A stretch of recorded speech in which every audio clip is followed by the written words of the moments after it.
Good morning दोस्तों।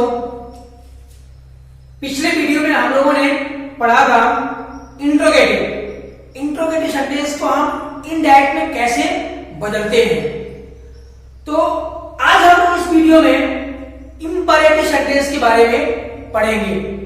अब कहोगे इंपरेटिव सेंटेंस क्या होता है, तो मैंने बताया था आपको कि नरेशन को बदलते समय हम 5 प्रकार से बदलते थे, जिसमें मैंने आपको 2 पढ़ा दिया है, असर्टिव सेंटेंस और इंट्रोगेटिव। अब तीसरा है इंपरेटिव सेंटेंस। तो आओ देखते हैं इंपरेटिव सेंटेंस को हम इनडायरेक्ट में कैसे बदलते हैं। तो सबसे पहले इंपरेटिव सेंटेंस।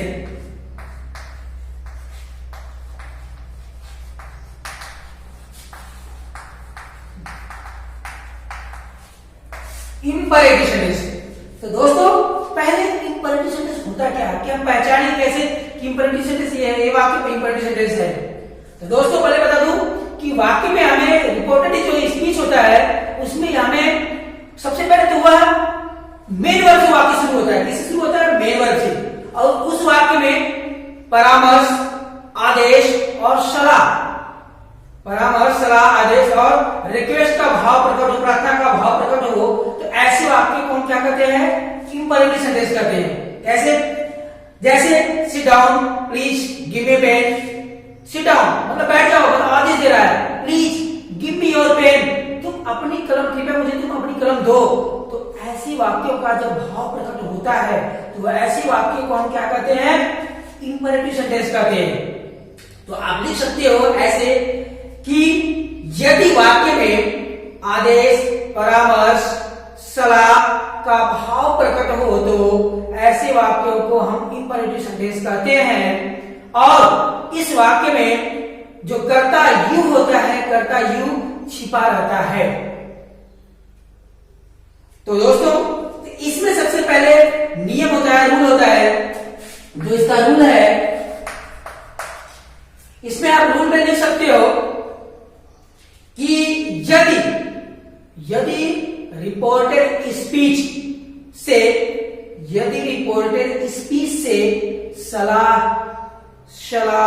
या आदेश या प्रार्थना का भाव प्रकट हो तो ऐसे वाक्यों का इनडायरेक्ट बनाते समय रिपोर्टिंग वर्ब शैड को उसके भाव के अनुसार बदलते हैं। तो दोस्तों देखने ध्यान कि अब भाव के अनुसार बदलते हैं, मतलब यदि रिपोर्टेड स्पीच में ऑर्डर का भाव हो, इसमें क्या हो? ऑर्डर का भाव हो तो शैड को किसमें बदलेंगे आप? ऑर्डर्ड।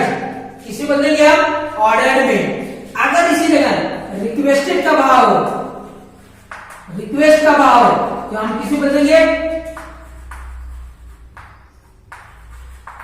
रिक्वेस्टेड में बदलेंगे। अगर इसी जगह एडवाइस का भाव हो,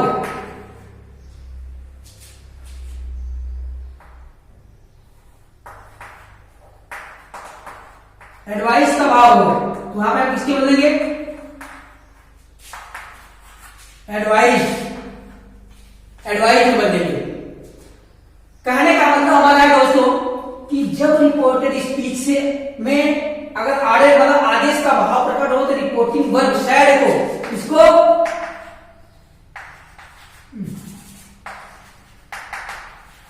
शैड को किस बदलेंगे? ऑर्डर में बदलेंगे।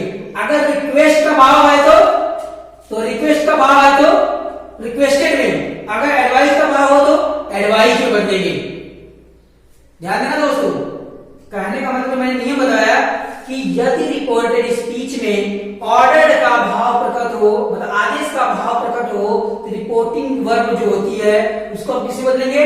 शैड को ऑर्डर में बदलेंगे। अगर उसी जगह एडवाइस से रिक्वेस्ट का भाव प्रकट हो तो रिक्वेस्टेड में। अगर एडवाइस का भाव है तो एडवाइस में बदलते हैं।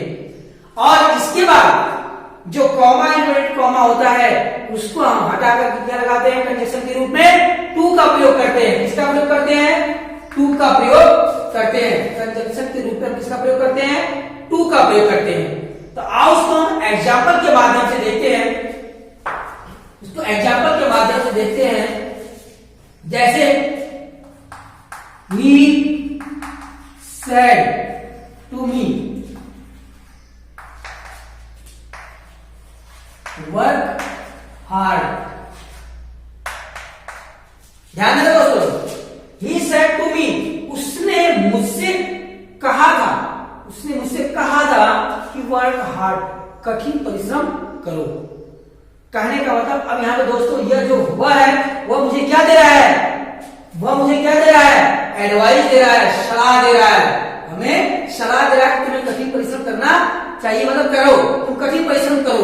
तो यहाँ पे शायद हम किसमें बदलेंगे, एडवाइस में बदलेंगे। यहाँ पे क्या हो जाएगा, ही एडवाइज्ड मी। अब यहाँ पे दोस्तों मैंने बताया था कॉमा कॉमा क्या लगाएंगे, हम टू का प्रयोग करेंगे, उसके बाद जो सेम है उसको लिख देंगे वर्क हार्ड, इस तरह दोस्तों। एक और एग्जांपल देखते हैं, the teacher said to me sit in your class and learn your lesson. देखो दोस्तों, the teacher said to me, अध्यापक ने मुझसे कहा, सिट इन योर क्लास, अपने कक्षा में बैठो, एंड और लर्न योर लेसन, और अपना पाठ याद करो। ध्यान देना दोस्तों कि जब भी टीचर विद्यार्थी को कहता है तो वह ऑर्डर देता है, क्या देता है, ऑर्डर देता है। तो यहाँ पे क्या कर रहा है, वह ऑर्डर दे रहा है। यहाँ से हम सेट को किसमें बदलेंगे, ऑर्डर्ड में। यहाँ पे क्या हो जाएगा, द टीचर ऑर्डर्ड मी। अब कॉमा का ऑर्डर कर जाएंगे टू, उसके बाद सिट इन। अब यहाँ पे योर कौन सा पर्सन है, सेकेंड पर्सन है, तो सेकेंड पर्सन किसके अनुसार चेंज होता है, मी के अनुसार। यहाँ यू का योर हुआ है, तो मी का क्या हो जाएगा, माई हो जाएगा, my class and learn your का क्या हो जाएगा, मी का माई लेसन। इस तरह बदलेगा दोस्तों। कहने का मतलब हमारा काम कि जो रिपोर्टिंग वर्ब है वह किसके अनुसार बदलेंगे, उसके रिपोर्टेड स्पीच के भाव के अनुसार हम बदलेंगे। भाव जैसा है, अगर एडवाइस का भाव है तो एडवाइस में लिखेंगे, सलाह का भाव, सॉरी ऑर्डर का भाव है ऑर्डर्ड, और रिक्वेस्ट का है तो रिक्वेस्टेड। कहने का मतलब हमारा भाव के अनुसार हम साइड को बदलते हैं। तो इस तरह यह हो गया दोस्तों, ये जो था रूल 1। अब रूल 2 में हमें क्या करना है, रूल 2 में दूसरा रूल है, रूल 2 में हमें दोस्तों लिखना है कि यदि, रूल 2 है कि यदि रिपोर्टेड स्पीच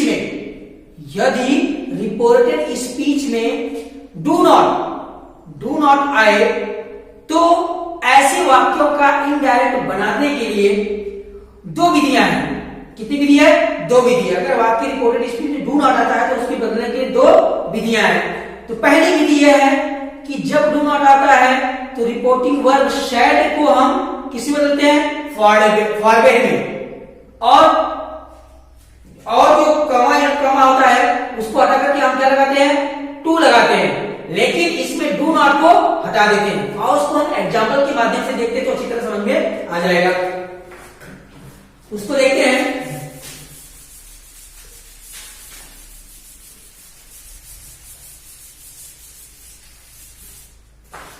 जैसे देखो दोस्तों, मैंने बताया कि जब वाक्य रिपोर्टेड स्पीच में डू नॉट आता है उसकी दो विधि है।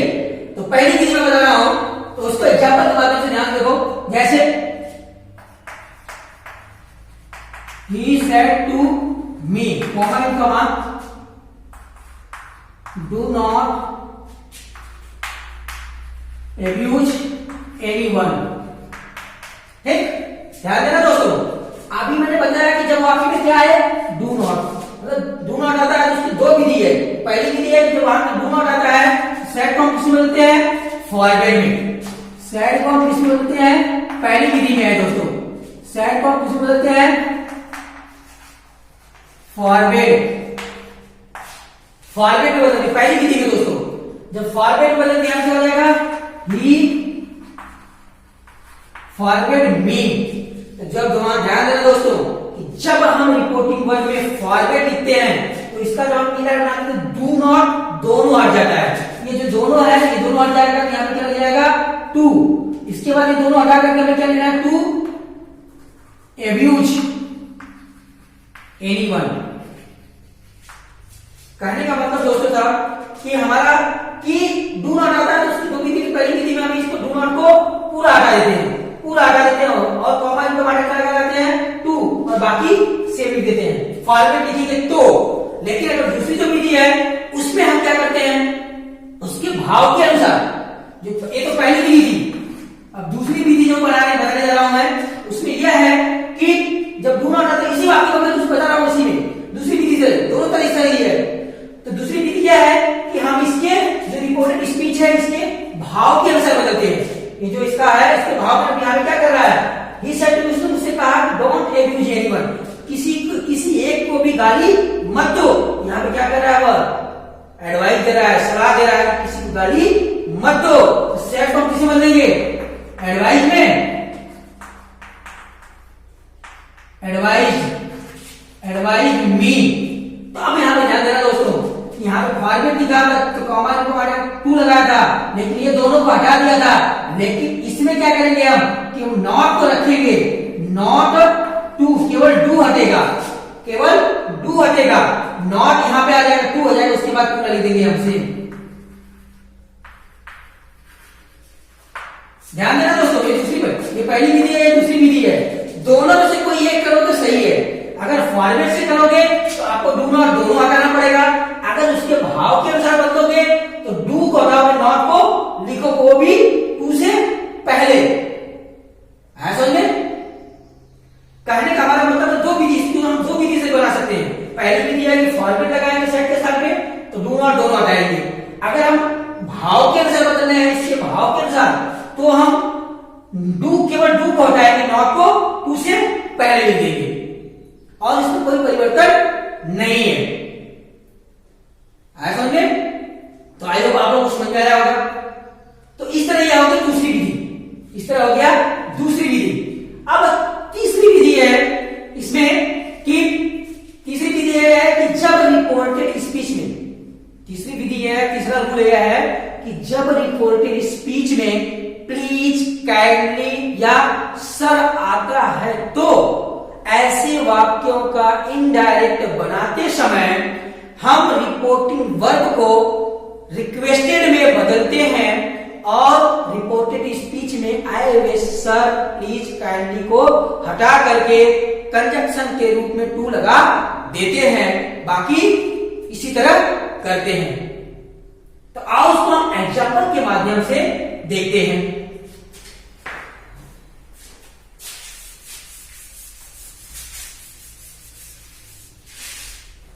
एग्जाम्पल है he said to me please give me your pen। यह होगा दोस्तों। अभी मैंने रूल बताया तीसरा रूल है, तीसरे रूल में बताया कि जब रिपोर्टेड स्पीच में प्लीज, काइंडली या सर तीनों में से कोई एक आता है तो उसका जब हम इनडायरेक्ट बनाते हैं तो सेट हम किसी बदलते हैं रिक्वेस्टेड में। यहां पे क्या हो जाएगा दोस्तों रिक्वेस्टेड मी 2 कॉमा को बढ़ा क्या लगाएंगे 2। अब ये जो प्लीज है इसको हम हटा देते हैं, क्या हो जाएगा 2 गिव मी कौन सा पर्सन फर्स्ट जिसके अनुसार सब्जेक्ट के अनुसार हिम, योर, मी के अनुसार माई पेन। इस तरह एग्जाम्पल और देखते हैं, जैसे ही said to me kindly help me, kindly help me. अब यहां देखो यहां पे क्या आया हुआ है, काइंडली आया हुआ है, क्या करेंगे हम ही रिक्वेस्टेड टू, अब काइंडली हट जाएगा, हेल्प मी इसके अनुसार, ही के अनुसार क्या बनेगा हिम। कहने का मतलब या प्लीज आए या काइंडली आए या प्लीज आए या सर आए, तो तीनों अगर आते हैं तो उसको रिक्वेस्टेड में बदलते हैं, कॉमा इनको आगे क्या लगाते हैं, टू लगाते हैं, और जो प्लीज काइंडली सर आता है शब्द आते हैं उसको हम हटा देते हैं, और बाकी जैसे हम बदलते थे वैसे बदल करके लिख देंगे। तो यह हो गया आपका तीसरा रूल। अब दोस्तों एक और रूल है, थोड़ा सा कंफ्यूजन वाला है। कंफ्यूजन है यह है कि वह देखने में लगता है कि वह इंट्रोगेटिव है, मतलब इंपरेटिव सेंटेंस रहता है लेकिन वो दिखने में क्या लगता है, इंट्रोगेटिव की तरह रहता है, लेकिन वह क्या होता है, इंपरेटिव सेंटेंस होता है। तो उसको हम क्या करेंगे, उसके भाव के अनुसार बदलेंगे। और देखते हैं इसको कैसे बदलते हैं।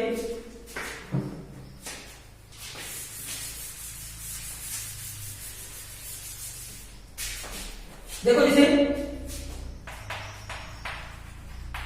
he said to me, would you please give me your pen। ध्यान देना यहाँ पर देखो दोस्तों क्वेश्चन मार्क रहेगा, ठीक, ध्यान देना दोस्तों।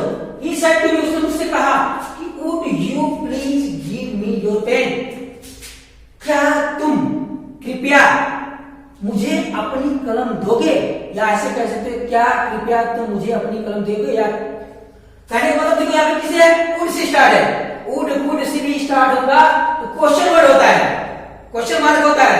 यह दिखने में आपको क्वेश्चन वर्ड है, प्रश्नवाचक है, इंट्रोगेटिव है, लेकिन यह इंट्रोगेटिव नहीं होता है क्योंकि यहाँ पे भाव आता है, मतलब आपसे रिक्वेस्ट कर रहा है। वो सलाह अगर आता है तो सलाह होगा, अगर एडवाइस है मतलब जिसके अंदर रिक्वेस्ट है तो रिक्वेस्ट होगा, ऑर्डर है तो ऑर्डर होगा।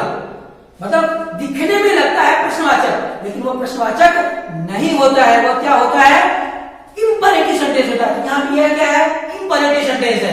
तो हम शायद को किसके बदलेंगे, इसके भाव के अनुसार बदलेंगे। भाव यहाँ पे क्या है, रिक्वेस्ट है, प्रार्थना कर रहा है वो, कृपया मुझे अपनी कलम दो। यहाँ पे क्या हो जाएगा, ही रिक्वेस्टेड मी। अब यहाँ पे क्या हो जाएगा, टू। अब यह दोस्तों इतना तक थोड़ा हट जाएगा तो क्या हो जाएगा, गिव मी का क्या हो जाएगा, हिम। मी है तो माई पेन। इस तरह दोस्तों मतलब बदलेगा उसी तरह, लेकिन यहाँ पे जो चीजें हैं यह क्या हो जाएगा, हट जाएगा और सिंपल वाक्य की तरह बन जाएगा। जिसे ऐसा आप इंपरेटिव सेंटेंस पढ़े थे एडवाइस के अनुसार बन